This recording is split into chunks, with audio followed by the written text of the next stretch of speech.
परमेश्वराच्या पवित्र नावाला दे. आपण योहान शुभवर्तमान 12वा अध्याय आणि त्यातील 3रे वचन वाचण्याकरिता आपले पवित्र शास्त्र उघडूया. योहान शुभवर्तमान अध्याय 12 आणि वचन 3. जॉन्स गॉस्पेल चॅप्टर 12 वर्स 3. तेव्हा मरियेने अर्धाशे शुद्ध जटा मांसाचे मौल्यवान सुगंधी तेल घेऊन येशूच्या चरणांना लावले आणि आपल्या केसांनी त्याचे चरण पुसले. तेव्हा त्या सुगंधी तेलाच्या वासाने घर भरून गेले. सुगंधित घर किंवा आराधनेचे घर. आराधना परमेश्वराला सुगंधदायी असते, सुवासिक हव्याप्रमाणे असते. आणि त्या आराधनेच्या घराचं एक दर्शन या ठिकाणी दिलेलं आपल्याला आढळतं. योहान शुभवर्तमान 1 अध्याय सहभागितेचं घर, 2रा अध्याय मेजवानीचे घर, 2रा अध्याय 16 वचन व्यापाराचे किंवा बाजारपेठेचे घर. विद्याचे घर असायला पाहिजे, प्रार्थनेचे घर असायला पाहिजे, परंतु ते त्यांनी बाजारपेठेचे व्यापाराचे घर करून ठेवले.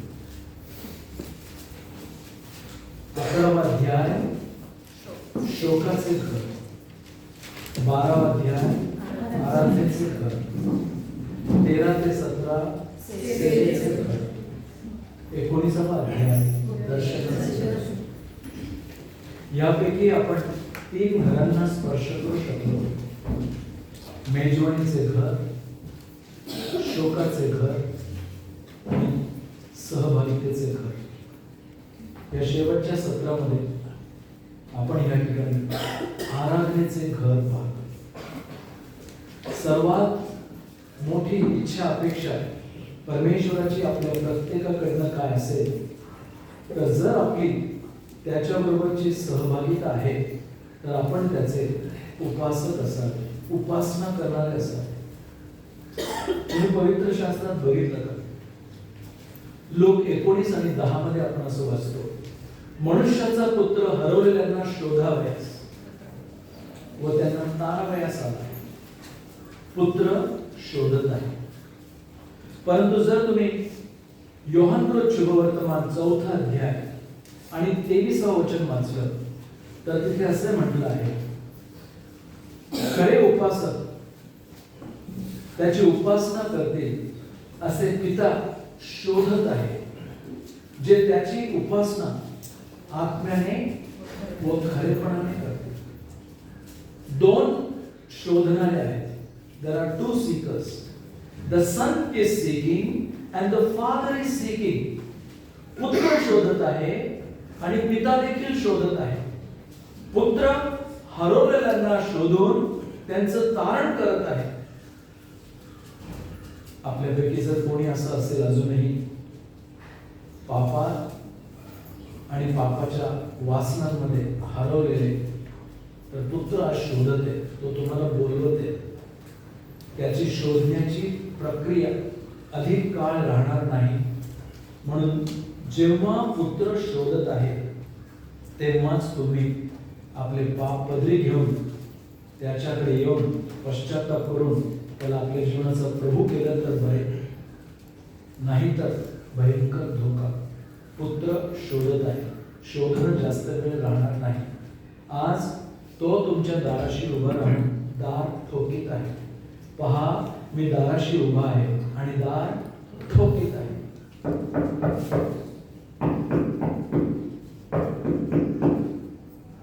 जो कोणी माझी वाणी ऐकून दार उघडेल, मी त्याच्यामध्ये येईन, मी त्याच्याबरोबर जेवेल आणि तो माझ्याबरोबर जेवेल. सहभागिता. आज तो दार ठोकत आहे. त्याची दार ठोकण्याची प्रक्रिया अधिक काळ राहणार नाही. ठोकते, शुद्धीवर येऊन उघडलं तर बरं, नाही तर उद्या तुमच्यावर दार ठोकण्याची पाळी येईल. आणि जेव्हा तुमच्यावर त्या 5 मूर्ख कुमारींप्रमाणे दार ठोकण्याची पाळी येईल, ज्यांच्याबद्दल आपण मत्ते शुभवर्तमान 25व्या अध्यायामध्ये वाचतो, प्रभूजी आम्ही आलो आहोत, प्रभूजी आमच्याकडे तेल आहे, प्रभूजी आमचा दिवा जळत आहे, परंतु उशीर झाला होता, वर आला होता, आत गेला होता, दार बंद झाले, त्या दार ठोकत, प्रभूजी दार उघडा, प्रभूजी दार उघडा, प्रभूजी दार उघडा. तेव्हा आतून वाणी आली, मी तुम्हाला आज प्रभू ठोकते. ऐकतेस बेटा, आज प्रभू ठोकते, तोपर्यंत उघडलेलं बरं, उद्या तुमच्यावर ठोकण्याची पाळी येईल, तेव्हा मात्र तो दार उघडणार नाही. एकदा दार बंद झाले, बंद झाले. आणि त्याचं उत्तम एक दर्शन या ठिकाणी पाहत असताना ह्या प्रिय कुटुंबामध्ये या 3 व्यक्तींनी प्रभूसाठी आपले दार उघडले. इथेच नव्हे, लूक 10 मध्ये तुम्ही वाचाल, पहिल्यांदा त्यांनी आपल्या घराचं दार उघडलं. योहान 12 बरोबर त्याची तुलना करून पाहाल, सुंदर धडे शिकायला मिळते. कारण लूक 10 मध्ये जेव्हा पहिल्यांदा त्यांनी आपले दार उघडले आणि प्रभूला आपल्या घरामध्ये घेतले, तेव्हा मरिया त्याच्या पायाशी बसून ऐकत होती. मार्था नेहमीप्रमाणे तयारी करत होती. दुःखदरित्या लाजराचा उल्लेख इथे केलेला नाही, त्याच्याबद्दल काही माहित नाही. लाजराचा जेव्हा पहिल्यांदा उल्लेख करण्यात आला तो 11व्या अध्यायामध्ये, आणि तो तेव्हा आजारी होता आणि मरणाप्रत त्याचा आधार होता. तो मरण पावला, त्याच्या शरीराला दुर्गंधी सुटली, त्याचं जीवन संपुष्टात आलेलं. आपण सगळेजण या ठिकाणी जे आहोत ते ह्या 3 पैकी एकेकाचं दर्शन देणारे आहोत. लाजार हा सहभागितेचं चित्र आहे, मार्था ही सेवेचं चित्र आहे, मरिया हे आराधनेचं चित्र आहे. Lazarus is a beautiful picture of fellowship. Martha is a picture of service, and Mary is a picture of worship. आणि या कुटुंबामध्ये या तिघांना जेव्हा आपण पाहतो, मी देवाला धन्यवाद देतो की ज्याचा नावाचा उल्लेख करणे योग्य तो नव्हता, जो मरण पावला होता, प्रभूने त्याला मेलेल्यातून पुन्हा उठवलं, लाजरा बाहेर ये. आणि तो जो मेलेला, शरीराला दुर्गंध सुटलेला, तो मेलेल्यातून पुन्हा उठून प्रभूकडे आलेला, प्रभूच्या सांगण्याप्रमाणे आलेला, प्रभूने त्याचं जीवन बदललं. खरी फेलोशिप काय माहितीये? आता इथे वाचून पहा, म्हटलं आहे पहिलं वचन, मग येशू ओलांडण्याच्या पूर्वी 6 दिवस बेथानीस आला, जो लाजार मेला होता व ज्याला त्याने मेलेल्यातून उठवले होते, तो तेथे होता. म्हणून त्यांनी तेथे त्याच्यासाठी जेवणावळ केली. तेव्हा मार्था वाढत होती, अंडरलाईन करा, आणि लाजर त्याच्या पंक्तीस बसणाऱ्यांपैकी एक होता. खरी सहभागिता या लाजराच्या बाबतीत आपल्या जीवनाशी तुलना करताना, मेलेल्यातून पुन्हा उठवलेले, प्रभूच्या जवळ आणलेले, त्याच्या पंक्तीस बसवलेले, त्याच्या मेजातून भाग घेणारे, त्याला म्हटलं आहे खरी सहभागिता. माझ्या प्रिय बंधू भगिनींनो, आजही प्रभू तोच आवाज देऊन आपल्याला नावाने म्हणत आहे, आदमा तू कोठे आहेस, लाजरा तू कोठे आहेस. आणि आज आपल्या प्रत्येकाचं नाव घेऊन प्रभू म्हणते, तू कोठे आहेस, तू कोठे आहेस.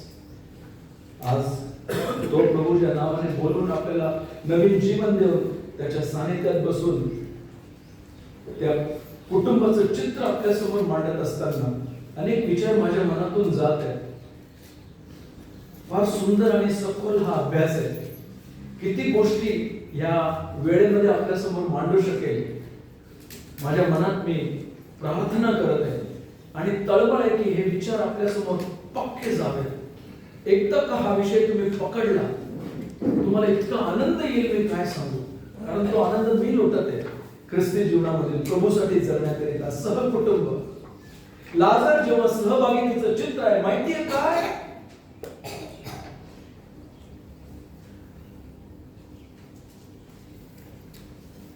खरी सहभागिता ती आहे प्रभूबरोबरची जी पुनरुत्थानाच्या जीवनातून दिसून येते, नवीन जन्मलेल्या व्यक्तीच्या जीवनातून दिसून येते. म्हणून नवीन जन्म झाल्याशिवाय कोणी स्वर्गाच्या राज्यात प्रवेश करू शकत नाही. आणि लाजार पुनरुत्थित झालेला, प्रभूच्या संगतीत बसलेला आणि मेजात सहभागी होत असलेला असं चित्र ह्या ठिकाणी आपल्याला दिलेलं आढळतं.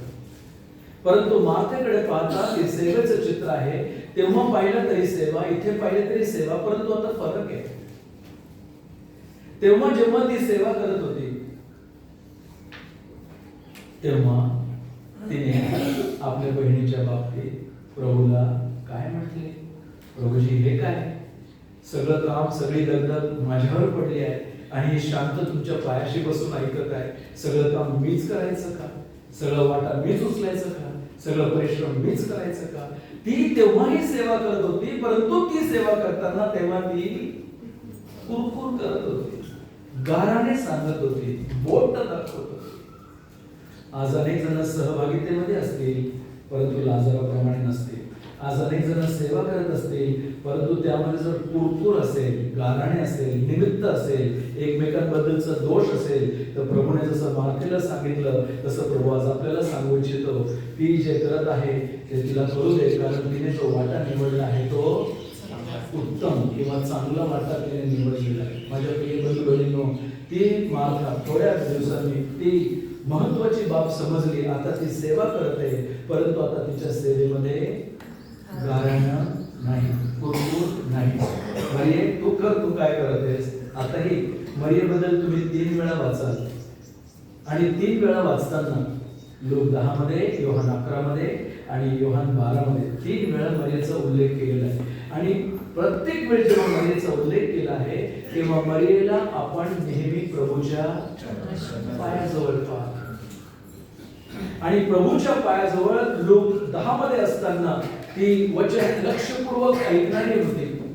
योहान 11 मध्ये प्रभूच्या पायाजवळ असताना ती प्रभूपासून सांत्वन पावणारी होती. योहान 12 मध्ये प्रभूच्या पायाजवळ येऊन अलाबास्त्र कुपी तोडून फोडून त्याची उपासना करताना पाहतो, तेव्हा ती प्रभूची आराधना करताना आपल्याला दिसून येते. आणि तिच्या ह्या 3 वेळा पवित्र शास्त्रातून प्रभूच्या पायाजवळ असण्याचे 3 ख्रिस्ताचे अनुभव तिने घेतलेले आपल्याला आढळतात. She enjoyed the threefold ministry of the Lord Jesus Christ. When she was at the feet of the Lord in Luke 10, she enjoyed his ministry as a prophet. When she in John 11 was found again at the feet of the Lord Jesus, she enjoyed the ministry of the Lord Jesus as the high priest, comforting her. But now when she worshipped him in John 12, she at the feet of the Lord Jesus enjoyed the ministry of the Lord Jesus as her king. तिने प्रभू येशू ख्रिस्ताच्या 3 सेवेचा अनुभव घेतला. 1 उत्तम संदेष्टा म्हणून, 2 उत्तम याजक म्हणून, 3 उत्तम राजा म्हणून. प्रभूच्या पायाजवळ, म्हणून प्रभू म्हटला तिने जो वाटा निवडला आहे तो उत्तम आहे. माझ्या प्रिय बंधू भगिनींनो, प्रभूच्या पायाजवळ बसणं म्हणजे त्याच्या या 3 पदरी सेवेचा आनंद मरिया लुटत असलेली आपल्याला आढळते. 3 चित्र आहेत, मोठा अभ्यास आहे, पण थोडक्यात सांगत आहे, लक्षपूर्वक ऐका. आणि हे सगळं या घरामध्ये घडलं. कुठे? बेथनी. बेथनी म्हणजे काय माहिती आहे? जेव्हा कधी पवित्र शास्त्रामध्ये बेथ हा शब्द वापरलाय, बेथ म्हणजे हाऊस ऑफ किंवा चे घर. बेथ लेहम म्हणजे हाऊस ऑफ ब्रेड, भाकरीचे घर. बेथ एल म्हणजे house of God, Bethel. Bethsaida house of fishes, Bethsaida, house of mercy. Then what does it mean? आणि माहिती काय त्याचा अर्थ? बेथनी याचा अर्थ आहे हाऊस ऑफ पॉवर्टी, दारिद्र्याचे घर, गरिबीचे घर. आणि जो प्रभू या पहिलं वचन बघा, मग येशू ओलांडण्याच्या पूर्वी 6 दिवस बेथनीस आला. मग येशू ओलांडण्याच्या पूर्वी 6 दिवस बेथनीस आला. कधी विचार केला त्या वचनाबद्दल? कारण 6 दिवसानंतर हा प्रभू वलांडण्याचा यज्ञपशु होणार होता. आणि वलांडण्याचा यज्ञपशु 6 दिवसानंतर होण्याच्या अगोदरचे 6 दिवस पूर्वी तो जर कोणाकडे गेला असेल तर बेथनीमध्ये, या हाऊस ऑफ पॉवर्टी, गरीबच्या दारिद्र्याच्या घरामध्ये. प्रभू आपल्या कुटुंबाकडे आपलं ऐश्वर्य, आपली श्रीमंती, आपला भक्तेपणा या गोष्टी नाही पाहत. प्रभू त्या ठिकाणी या 3 गोष्टी पाहू इच्छितो. खरी पुनरुत्थित जीवनातून मिळणारी सहभागिता, खरी कुरकुर न करता होत असलेली त्याची सेवा, खरी त्याची होत असलेली मनापासूनची उपासना. आणि जेव्हा त्याला या 3 गोष्टी तिथे आढळतात, तो प्रभू इतर सगळे घर सोडून 6 दिवसानंतर तो वलांडण्याचा यज्ञपशु होऊन त्यांच्या सर्व मनुष्य जातीकरिता तो मरणार होता, या जगातून तो निघून जाणार होता. त्याला दिलासा वाटला की त्याने ती वेळ या कुटुंबाबरोबर घालवावी. आज प्रभू आपल्या बरोबर आहे का? प्रभू आपल्या कुटुंबात आहे का? प्रभूच्या समक्षतेमध्ये आपण आपलं जीवन जगत आहोत. प्रभूला शोभेल अशी सहभागिता आपल्या कुटुंबातून त्याला मिळत आहे का? तशी त्याच्याबद्दलची सेवा आपल्या घरातून घडत आहे का? किंवा त्याची उपासना आपल्या घरातून घडत आहे का? तर प्रभू आपल्या घरात येण्यास पण टाळणार नाही. या 3 गोष्टी नसल्या क्षमा करा, प्रभू त्याची उपस्थिती तिथे नसणार. हे सांगण्याचं तात्पर्य काय माहिती का? जेव्हा मी ते वाक्य वाचतो माझं मन भरून येतं. यासाठी भरून येतं कारण वलांडण्याच्या पूर्वी 6 दिवस येशू बेथनीस आला आणि तिथे ह्या कुटुंबामध्ये या 3 सेवांचा त्याने अनुभव घेतला. काय? लाजरामध्ये उत्तम सहभागिता, मार्थेमध्ये उत्तम सेवा आणि मरियमध्ये उत्तम आराधना किंवा उपासना. आता हा भाग इथे ठेवा आणि माझ्या बरोबर थोडा वेळ तुम्ही निर्गमाच्या पुस्तकाकडे वळा. आणि निर्गमाचं पुस्तक जेव्हा पुढच्या वेळेस वाचाल तेव्हा लक्षपूर्वक वाचा. 5व्या अध्यायापासून 10व्या अध्यायापर्यंत, निर्गम 5व्या अध्यायापासून 10व्या अध्यायापर्यंत एक वाक्प्रचार तुम्हाला 10 वेळा आलेला आढळेल. कोणता वाक्प्रचार? जेव्हा कधी मोशे आणि अहरोन फारोकडे गेले तेव्हा ते त्याला ते वाक्य बोलून पुढच्या गोष्टी बोलत होते. आमचा परमेश्वर देव आम्हाला हे सांगत आहे की त्याप्रमाणे हे फारो राजा, देवाने आम्हाला आज्ञा केली आहे आणि ते मी तुम्हाला सांगत आहे. काय? लेट माय पीपल गो, माझ्या लोकांना जाऊ दे. लेट माय पीपल गो, माझ्या लोकांना जाऊ दे. लेट माय पीपल गो. हे वाक्य माझ्या लोकांना जाऊ दे 10 वेळा मोशे आणि अहरोन फारो समोर निर्गम 5 पासून 10 पर्यंत बोलताना तुम्हाला आढळते. आता थोडा आणखी बारकाईने वाचा. जेव्हा तुम्ही हे 10 वेळा त्याने उच्चारलेले वाक्य लेट माय पीपल गो, माझ्या लोकांना जाऊ दे, निर्गमाच्या पुस्तकात वाचाल तेव्हा तुम्हाला त्या 10 मधून हे 3 बाबी बाहेर आलेल्या, पुढे आलेल्या किंवा या 3 बाबी त्यातून निष्पन्न निघत असलेल्या आढळतील. उदाहरणार्थ तुम्ही बघू शकाल निर्गम 5वा अध्याय 1लं वचन, माझ्या लोकांना जाऊ दे जेणेकरून ते माझ्यासाठी उत्सव करतील. Late my people go that they might hold a feast unto me. उत्सव करते. त्याचा 8वा अध्याय let my people go that they might सर्व मी. माझ्या लोकांना जाऊ दे जेणेकरून ते माझी सेवा करतील. 10 अध्याय, let my people go that they might offer the sacrifices unto me. माझ्या लोकांना जाऊ दे जेणेकरून ते माझ्यासाठी बली अर्पण करू शकतील. आता हे 3 गोष्टी जेव्हा निर्गम मध्ये मोशे आणि अहरोन फारो राजासमोर मांडत असताना निष्पन्न होतात, त्यातून ते 3 विचार बाहेर येतात. माझ्या लोकांना जाऊ दे जेणेकरून ते माझा उत्सव साजरा करतील. ते आपल्या समोर सहभागिता दर्शविते. They might hold a feast unto me. परमेश्वराची त्यांच्याबरोबर आणि त्यांची परमेश्वराबरोबर असलेली सहभागिता. माझ्या लोकांना जाऊ दे जेणेकरून ते माझ्या सहभागितेत माझा उत्सव साजरा करण्याकरिता एकत्र येतील. 2, माझ्या लोकांना जाऊ दे जेणेकरून ते माझी सेवा करतील. 1 सहभागिता, 2 सेवा, 3 माझ्या लोकांना जाऊ दे जेणेकरून ते माझ्यासाठी अर्पण करतील, बली अर्पण करतील. ते उपासनेचं चित्र आहे. 10 वेळा ते गेले, 3 गोष्टी त्यातून दिसून येतात. प्रश्न हा आहे, परमेश्वराने मिस्राच्या बंधनातून इस्रायल लोकांना का सोडविले? Why did God redeem the people of Israel by performing 10 great miracles? Was for these 3 causes.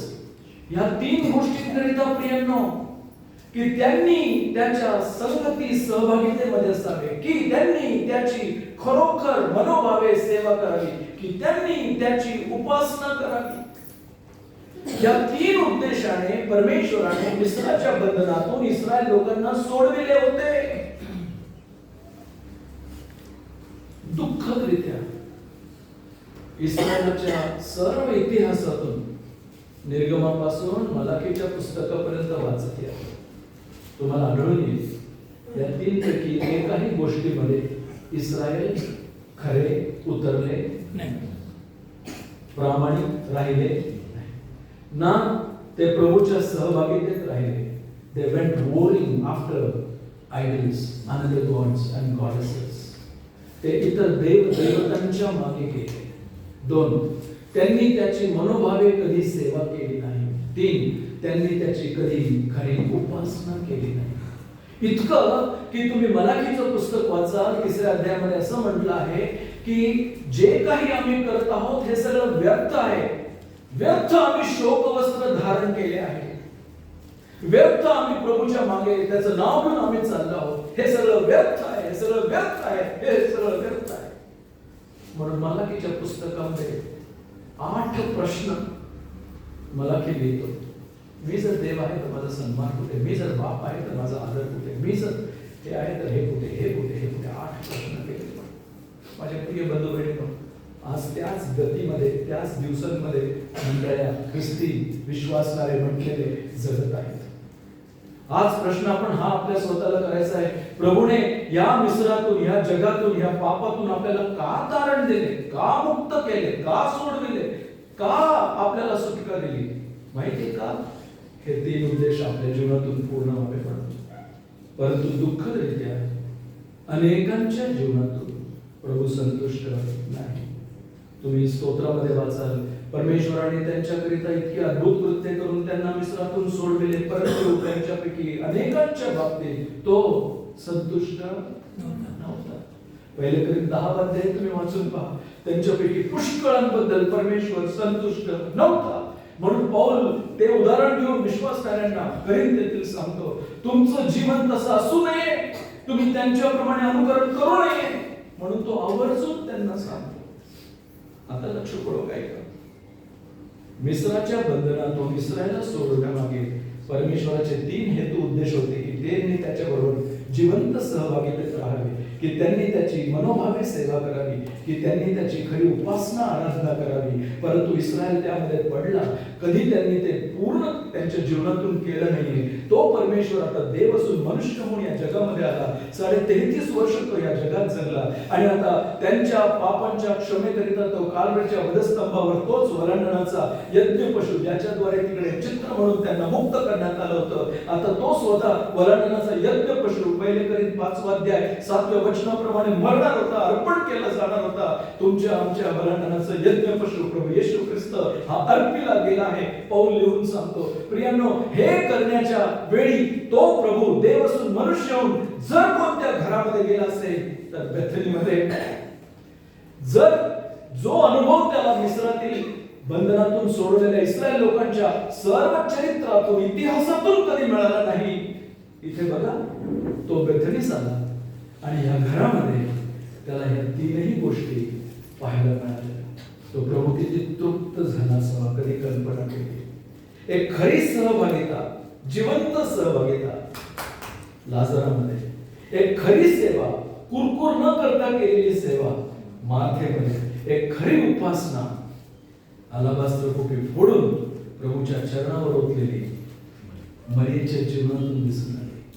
ज्या गोष्टी इस्रायलाच्या सर्व इतिहासातून प्रभूला कधी मिळाली नाही, ते बेथानीमधील या साधारणच्या गावातील साधारणच्या कुटुंबामधून त्या प्रभूला मिळाली. म्हणून तो बेथनी, म्हणून तो त्यांच्या घरी वलांडणापूर्वी 6 दिवस अगोदर त्या घरात गेला. त्याला किती समाधान मिळालं असं. आज माझ्या कुटुंबातून हे समाधान त्या प्रभूला मिळेल का? मिळत आहे का? मिळायला पाहिजे की नको? किती महत्वाची बाब या ठिकाणी आपण ते शिकतो. या सर्व गोष्टी आपल्या समोर ठेवत असताना एक फार सुंदर आणि महत्वाचा विचार सांगून मग आपण हा वचन बंद करूया.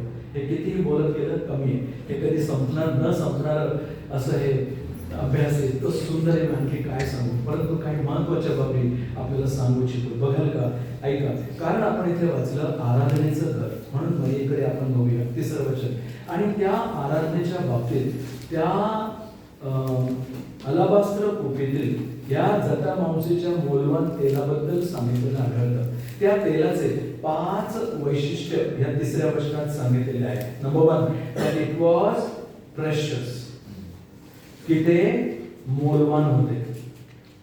Number 2, that it was plenty, की ते भरपूर होते, अर्धाशे. that it was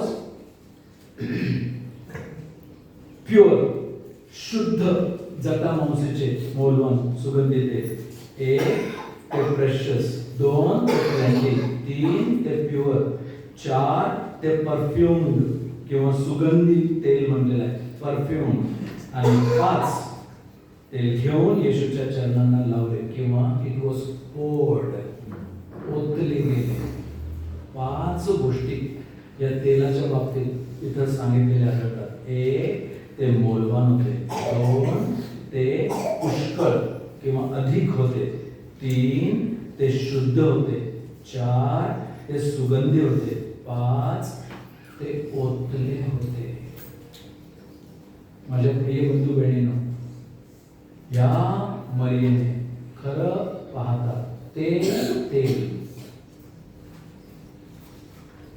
एक तर तिच्या भावाकरिता वापरायला पाहिजे होतं. त्यांच्या रीतीप्रमाणे त्याच्या शरीराला तिने ते लोबान लावायला पाहिजे होतं. जे तिने आपल्या भावाकरिता वापरायला पाहिजे होतं ते तिने स्वतःकरिता भावाकरिता न वापरता प्रभूसाठी वापरलं. 2, नाहीतर ते तेल तिने आपल्या विवाहाच्या दिवसाकरिता एक कुमारी म्हणून ते तेल तिने वापरायला पाहिजे होतं. जे भावाकरता वापरू शकत होती, जे स्वतःकरता वापरू शकत होती, तो सगळा स्वार्थ आणि स्वतःच्या गोष्टी बाजूला ठेवून ते तिने प्रभूसाठी वापरले. ते कसं कळतं? तिथेच कळतं. कारण तिथे पुढे वाचलं तर तो म्हणतो, हे काय असं नको ना व्हायला पाहिजे. एवढं मोठं तेल, इतक्या क्वांटिटीचं, अर्धा शेर शुद्ध जटामांसीचे तेल, हे सगळं व्यर्थ कशाला? तिथेच खाली वाचतो आपण काय म्हटलं आहे. ऐका, तिथे असं म्हटलं आहे, ऐका इथे दिलं आहे 4थं वचन. मग त्याच्या शिष्यातील एक जण यहूदा इस्करियोत जो त्याला धरून देणार होता तो म्हणाला, हे सुगंधी तेल 300 रुपयांना विकून ते गरिबांना का दिले नाही? त्याला गरिबाची काळजी होती म्हणून तो हे म्हणाला असे नाही, तर तो चोर असून त्याच्याजवळ डबी होती व तिच्यात जे टाकण्यात येईल ते तो चोरून गेली म्हणून तो तसे म्हणाला. हे कशाला व्यर्थ? व्हाय दिस वेस्ट? खरं पाहता हे सगळं कोणी करायला पाहिजे होतं? मरियाने करायला पाहिजे होतं की या शिष्यांनी करायला पाहिजे होतं? शिष्यांनी करायला पाहिजे. जे शिष्यांनी केलं नाही ते ही मरिया करते, मार्था करते, लाजार करते आणि त्याचा हेवा या शिष्यांपैकी एकाला यहूदा इस्करियोत होत आहे आणि तो म्हणतो हे व्हाय दिस वेस्ट? हे सगळं व्यर्थ कशाला? भावा बहिणी एक वाक्य मनात गोंधून घ्या. प्रभूच्या नावात प्रभूसाठी जे काही केलं जातं ते कधीही व्यर्थ होत नसतं. म्हणून या प्रभूच्या बाबतीत केलेल्या गोष्टींना हा जो म्हटला हे सगळं व्यर्थ कशाला? माहिती काय झालं?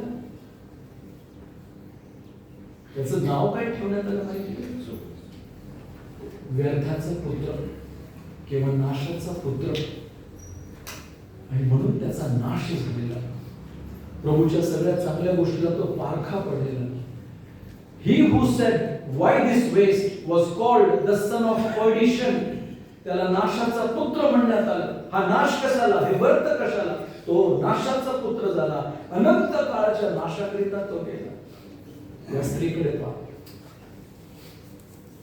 आज या प्रभूची उपासना आराधना करताना मी काय त्याग करून आले जे माझं होतं माझ्यासाठी उपयोगात आणू शकत? मी काय त्याग करून आलो की जे मी प्रभूसाठी अर्पण करावं आणि ते त्याला सुगंधित सुवासिक हव्याप्रमाणे त्याला ग्रहण योग्य व्हावं? प्रभू ते पाहतो. प्रभू हे नाही पाहत. सगळं राखून मी प्रभूसाठी काय करतो? आज दुःखाची गोष्ट आहे. मी त्या नकारात्मक गोष्टीकडे वळून तुमचं मन दुखवू इच्छित नाहीये, परंतु सकारात्मक बाबी सांगून स्वतःचं परीक्षण करण्याकरिता थोडा वेळ आपलं लक्ष घेऊ इच्छितो. कारण मरियेने जे मौल्यवान सुगंधी तेल प्रभूच्या चरणाशी लावलं होतं, मी सांगू का भावा बहिणी, आपल्या सगळ्याकडे जर आपलं तारण झालं असेल तर ते सुगंधी तेल आहे. आपल्याकडे ती अलबास्त्र कुपी आहे. कुठे लिहिलं आहे? दुसरे कर्मपत्र 2 अध्याय. आणि त्या ठिकाणी सांगताना म्हटलंय तुम्ही ख्रिस्ताचा परिमळ आहात, ख्रिस्ताचा सुगंध आहात. एकाला जीवनदायी सूचक सुगंध देणारे आणि दुसऱ्याला मरणदायी गंध देणारे. जर आपण प्रभूमध्ये असाल, मला एक वाक्य बोलू द्या की आपल्या प्रत्येकाकडे अलाबास्त्र कुपी आहे. We all have an alabaster box with us. If you are born again, if you are a child of God. दुःखाची गोष्ट काय माहिती का? कारण झालंय अलाबास्त्र कुपी. मी येतो, मी आणतो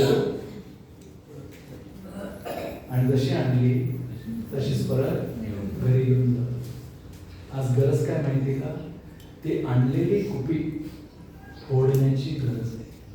भग्न आणि अनुतप्त हृदय परमेश्वर कधी तुच्छ लेखत नाही. ती कुपी फोडण्याची गरज आहे. ती कुपीतील तेल ओतण्याची गरज आहे. आणि जेव्हा ती कुपी भग्न अनुतप्त हृदयाने त्याच्या चरणावर ओतली जाते तेव्हा ती आराधना परमेश्वराला ग्रहण योग्य होते. नाहीतर पोपटपंची सेवा किंवा उपासना आराधना ती प्रभूला नको आहे. प्रभूला ही आराधना हवी आहे की आपण येऊन भग्न आणि अनुतप्त हृदयाने त्याच्यासमोर उपडे पडून अंतःकरणातून त्याची उपासना आराधना करावी आणि त्याला धन्यवाद द्यावा, त्याला दंडवत घालावे. आणि ते मरियेने या ठिकाणी केलेलं आपल्याला आढळतं. आणखी थोडंसं त्यामध्ये लक्षपूर्वक वाचलं तर एक तुलना करू इच्छितो. इथे बघा काय म्हटलंय 3रं वचन. तेव्हा मरियेने अर्धाशे शुद्ध जटा मांसीचे, आता अंडरलाईन करा, मौल्यवान सुगंधी तेल. आणि इथे हात ठेवून माझ्यासोबत मार्क शुभवर्तमान याचा 14वा अध्याय, मार्क याचा 14वा अध्याय आणि त्यातील 3रं वचन बघा. मार्क 14वा अध्याय आणि 3रं वचन. इथे काय म्हटलं आहे? तो बेथानी येथे कुष्ठरोगी शिमोन याच्या घरी जेवायला बसला असता कोणी एक स्त्री जटामांसीच्या फार मौल्यवान सुगंधी तेलाने भरलेली अलाबास्त्र टोपी घेऊन आली. तिने ती टोपी फोडून त्याच्या मस्तकावर ओतली. इथे 2 वेगळे शब्द आहेत. तुम्ही बघितलं का? योहान 12:3 मध्ये मौल्यवान, मार्क 14:3 मध्ये फार मौल्यवान. 2 बाबी वेगळ्या सांगितलेल्या आहेत. योहान त्याचा 12वा अध्याय 3ऱ्या वचनामध्ये जे सांगितलं आहे ते आहे मौल्यवान, म्हणजे त्याची किंमत, त्याचं मोल सांगितलेलं आहे. मोल इंग्रजीमध्ये ते स्पष्ट आहे. It was very costly. परंतु जेव्हा आपण मार्क 14 आणि 3 वाचतो तिथे मौल्यवान म्हटलं आहे. तो शब्द आहे प्रेशियस. आता मात्र एक प्रश्न आपण करूया. हे जे सुगंधित तेल प्रभूच्या पायावर आणि त्याच्या मस्तकावर ओतण्यात आलं, एक मरियेने जे इथे केलं ते म्हणे फार मौल्यवान आहे, इट वॉज कॉस्टली. आणि जे त्या स्त्रीने केलं, जिचं नाव सांगितलेलं नाहीये, तिने जे तेल आणलं ते कसं होतं? फार मौल्यवान होतं किंवा प्रेशियस होतं.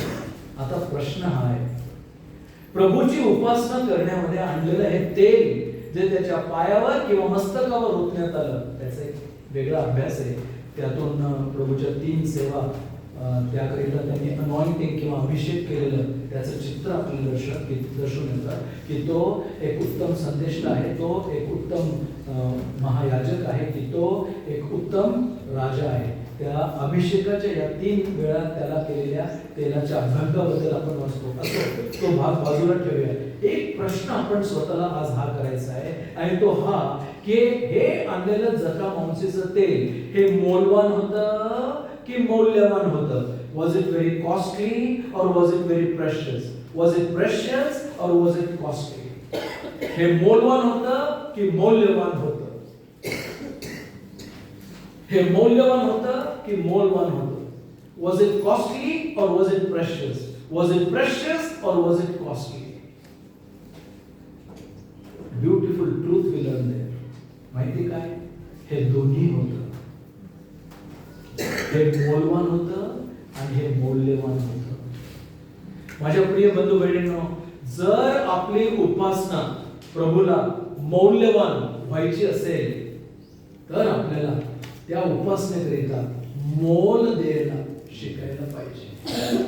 If our worship has to be precious to the heart of God, it must be costly for us. If our worship is not costly for us, it will not be precious to him. जर या उपासने मागे मोल देण्याचं आपली तयारी नसेल, मोल किंमत आपण मोजली नसेल, तर आपली उपासना आराधना ही त्याला मौल्यवान प्रेशियस अशी ठरणार नाही. प्रिय भावा बहिणी, या उपासनेकरिता एकत्र येण्याकरिता मोल आपल्याला भरणं गरजेचं आहे. मोल म्हणजे काय? त्या प्रभूसाठी वेळ काढून शास्त्र वाचणं, मनन करणं, त्याची किंमत भरावी लागेल, मोल उचलावं लागेल. का? कारण इतर सगळ्या गोष्टी बाजूला ठेवाव्या लागतील, इतर गोष्टींचा त्याग करावा लागेल, प्रभूसाठी वेगळा वेळ काढावा लागेल. त्याच्या चरणाशी बसणं मोल आहे, त्याच्या वचनाचं मनन करणं मोल आहे, त्याच्यासाठी इतर गोष्टींचा त्याग करणं मोल आहे. ती किंमत, ते मोल जेव्हा आपण देतो तेव्हा आपले तुटके फुटके बोबडे शब्द देखील त्याला प्रेशियस किंवा मौल्यवान असे होतात. आज अनेक जण मोल न देता त्याची उपासना करतात. ती उपासना त्याला सुगंधदायी सुवासिक हव्याप्रमाणे होत नाही. इथेच थांबू नका, माझ्याबरोबर थोडंसं पुढे.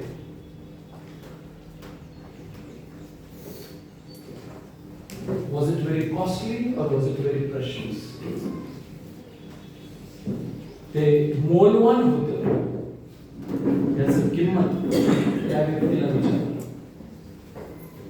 ज्याचा उल्लेख आपण उत्पत्ती काढाल.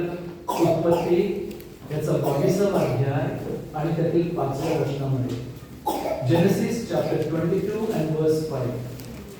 पहिली वेळ जेव्हा उपासना किंवा आराधना हा शब्द पवित्र शास्त्रात वापरण्यात आला, first time when the word worship was used in the Old Testament is found in Genesis 22:5. उत्पत्ती 22 आणि 5 मध्ये अब्राहम आपल्या दासांना काय म्हटला? आणि अब्राहम आपल्या तरुण कड्यांना म्हणाला, तुम्ही येथे गाढवाजवळ राहा आणि मी व मुलगा तिकडे जाऊ आणि देवाची भक्ती करून परत तुम्हाकडे येऊ. देवाची भक्ती, देवाची उपासना. I and the lad will go yonder and worship him. पहिली वेळ जेव्हा उपासना, आराधना, भक्ती हा शब्द बायबलमध्ये वापरण्यात आला तो आहे उत्पत्ती 22 आणि 5 मध्ये. आणि माझ्या प्रियांनो, जेव्हा अब्राहम ते आपल्या गड्यांना म्हणतो तेव्हा अब्राहमाला ठाऊक होतं की जी उपासना तो मोरिया डोंगरावर जाऊन आपल्या पुत्राचं अर्पण करून परमेश्वराच्या करणार होता, त्याची किंमत मोजण्याकरिता अब्राहम तयार होता. Abraham was ready to pay the cost of sacrificing his own son in order to worship God. पहिली वेळ उपासना शब्द जेव्हा शास्त्रात वापरण्यात आला, त्याची किंमत, त्याची कॉस्ट मोजण्याकरिता अब्राहम तयार असलेला आपल्याला आढळतो. पहिली वेळ जेव्हा वर्ड वर्शिप हा नवीन करारात वापरण्यात आला, कुठे वाचतो आपण? मत्तई कृत शुभवर्तमान याचा 2रा अध्याय, मत्तई याचा 2रा अध्याय आणि 2रे वचन वाचाल का? मत्तई 2 आणि 2. यहूद्यांचा राजा जो जन्मला आहे तो कोठे आहे? कारण आम्ही पूर्व दिशेत त्याचा तारा पाहिला व त्याला नमन करायला आलो आहोत. आता मराठीमध्ये हा शब्द नमन, इकडे आहे भक्ती, वेगवेगळे अल्टून पलटून शब्द यांना रिवाइज वर्जन म्हणतात. याचा अर्थ मूळ भाषेचा सार काय ते लिहितात जेणेकरून आपल्याला समजावं. मूळ भाषेमध्ये तो शब्द आहे that we might worship him. हे मागे लोक, आणि चुकीने अर्थ घेऊ नका, लोक म्हणतात त्याप्रमाणे ते 3 नव्हते. ते किती होते सांगितलेलं नाहीये, ते 3 नव्हते एवढं निश्चित. आता हे जे म्हणतात नवीन करारामध्ये त्याची उपासना करायला आम्ही आलो आहोत. यहूद्यांचा राजा कुठे जन्मलेला आहे? 11वं वचन वाचून पहा प्रियांनो. ते जे त्याची उपासना करायला आले होते त्यांना त्या उपासनेचं मोल, त्याची मौल्यता कळालेली होती आणि म्हणून ते रिकाम्या हाताने आले नव्हते. They brought for him precious gift. आणि त्यांनी त्याची उपासना करण्याकरिता काय आणलं होतं? मौल्यवान वस्तू आणलेल्या होत्या. आणि म्हणून त्यांनी आपल्या थैल्या उघडल्या आणि त्यांनी काय काय अर्पण केलं? त्या अर्पणातून प्रभू येशू ख्रिस्ताच्या 3 सेवा दिसून येतात. त्याच्या जन्माच्या वेळी जे त्यांनी आणलं होतं, मला एवढा मुद्दा मात्र आपल्यासमोर स्पष्ट करायचा आहे. पहिली वेळ जेव्हा उपासना हा शब्द बायबलमध्ये वापरला, अब्राहम त्याला किंमत कळाली होती आणि आपल्या पुत्राच्या अर्पणामध्ये, एकुलत्या एका पुत्राला अर्पण करण्यामध्ये he was ready to offer his laughter on the altar and that was not easy. आपण काल पाहिल्याप्रमाणे परमेश्वराने आम्हाला हसवले आहे. आता काय परमेश्वर आम्हाला रडवायला त्या वेदीवर आमच्या पुत्राचं अर्पण करायला लावले? ना. तो परमेश्वराचा हेतू उद्देश नव्हता. कारण तो अर्पण करण्याच्या अगोदरच परमेश्वराने त्याला आरोळ देऊन म्हटलं, अब्राहमा तू आपला हात आवर, आपल्या लेकरावर हा सुरा चालू नकोस, कारण मला आत्ता कळून चुकले आहे की तू माझ्यावर खरं प्रेम करतोस, की तू मला खरं अनुसरलेला आहेस, की तू खरोखर माझा भक्त आहेस. या परीक्षेमध्ये तू पास झालेला आहेस. त्या पुत्राचं अर्पण नाही होऊ दिलं. तिथे ख्रिस्ताच्या 2 सेवेचं सुंदर चित्र आहे. कधी आपण त्याचा अभ्यास करू. पण मला हे सांगू दे, माझ्या प्रिय बंधू बहिणींनो, या दोन बाबी आपण जेव्हा पाहतो, हे उपासना जर मौल्यवान प्रभूला व्हायची असेल, त्याचं मोल आपण द्यायला शिकायला पाहिजे. जोपर्यंत याचं मोल आपण द्यायला शिकत नाही, तोपर्यंत ती उपासना मौल्यवान होत नाही. Unless and until we are ready to pay the cost of worship, our worship will not be precious to the heart of God. If our worship has to be precious to God, it has to be costly for us. आणि ते ह्या दोन चित्रांमधून आपल्याला आढळतं. जेव्हा पहिल्यांदा worship किंवा उपासना हा शब्द वापरण्यात आला, अब्राहम किंमत मोजायला तयार होता, मागे लोक मौल्यवान वस्तू त्याला अर्पण करण्यास तयार असलेला आढळतात. आज ते चित्र नसल्या कारणाने आपल्या घरातून, कुटुंबातून तो सुगंध दूर निघून जात असलेला आढळतो. शेवटचा एक विचार सांगून बंद करूया. मार्कुस शुभवर्तमान काढलेलं ना 14वा अध्याय आहे ना, बघाल का? तिथे पण या सर्व गोष्टी त्यांनी बोललेल्या आपल्याला आढळतात. तेव्हा 4थं वचन, कित्येक जण आपसात चढपडून म्हणाले, या सुगंधी तेलाची अशी नासाडी कशाला केली? कारण हे सुगंधी तेल 300 पेक्षा अधिक रुपयांना विकून ते गोरगरिबांना देत आले असते, अशी ते तिच्याविषयी कुरकुर करत होते. परंतु येशू त्यांना म्हणाले, हिच्या वाटेस जाऊ नका, हिला त्रास का देता? हिने माझ्यासाठी एक सत्कृत्य केले आहे. गोरगरीब नेहमीच तुमच्याबरोबर असतात व पाहिजे तेव्हा तुम्हाला त्यांचे बरे करता येते, परंतु मी तुमच्याबरोबर नेहमीच आहे असे नाही. आता अंडरलाईन करा 8वं वचन. हिला जे काही करता आले ते तिने केले आहे. I like that. She has done what she could. I like that. हिला जे काही करता आले ते तिने केले. माझ्या प्रिय बंधू बहिणींनो, प्रभू आपल्याला आपल्या क्षमतेच्या पलीकडे मागत नाही, अपेक्षा करत नाही. आपली क्षमता, आपली पात्रता, आपली योग्यता त्याला ठाऊक आहे. हिने जे काही केले, whatsoever she has done, हिने जे काही तिला करता आले ते तिने केले. She could do, she has done what she could. The Lord does not expect more than what we can. She has done what she could. जेव्हा मी ते वाक्य वाचतो, एक विचार माझ्या मनाला स्पर्श करून जातो आणि ते मी जोडून सांगू इच्छितो. She has done what she could, but she has also done when she could. तिला जे करता आले ते तिने केले, परंतु तिला ते केव्हा करता आले तेव्हा तिने ते केले. का बरं हे वाक्य बोलतो माहिती का? She has done what she could, but she has done when she could. याचा अर्थ काय माहिती का?